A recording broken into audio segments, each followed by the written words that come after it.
नमस्कार. नुकत्याच झालेल्या विधान परिषदेच्या निवडणुकीत भाजप नेत्या पंकजा मुंडे निवडून आल्या.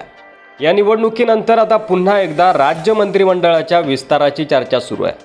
महाराष्ट्र राज्य मंत्रिमंडळाचा विस्तार जर झाला तर या मंत्रिमंडळात आपल्याला स्थान मिळावं यासाठी शिंदे गटातील आणि भाजपमधील सुद्धा अनेक नेते गुडघ्याला बाशिंग बांधून तयार आहे. याच मंत्रिमंडळ विस्तारामध्ये आता पंकजा मुंडे यांना देखील संधी मिळेल अशी चर्चा राजकीय वर्तुळात सुरू आहे. पंकजा मुंडे यांचं नावही समोर येत आहे. यावरून पंकजा मुंडे यांनी आता मिक्सकिल टोला लगावलेला आहे. मंत्रिमंडळ विस्तारासंदर्भात मला कुठलीही कल्पना नाही, ते पक्षातील वरिष्ठ नेते ठरवतील.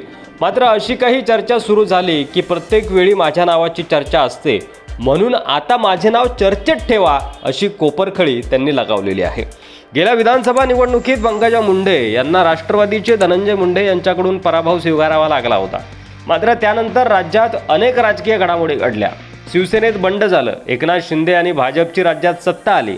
त्यानंतर एका वर्षातच अजित पवार यांनीही शरद पवार यांच्यासोबत फारकत घेत शिवसेना आणि भाजपसोबत ते सत्तेत आले.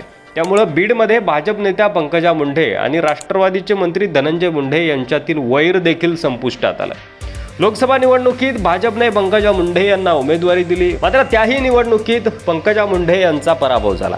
अखेर विधान परिषदेत भाजपने पंकजा मुंडे यांना उमेदवारी देऊन त्यांचं पुनर्वसन केलं. मात्र आमदार झाल्यानंतर पंकजा मुंडे यांचं नाव मंत्रिपदासाठी घेतलं जात आहे आणि यावरूनच पंकजा मुंडे यांनी हा मिश्किल टोला लगावला होता पत्रकारांना.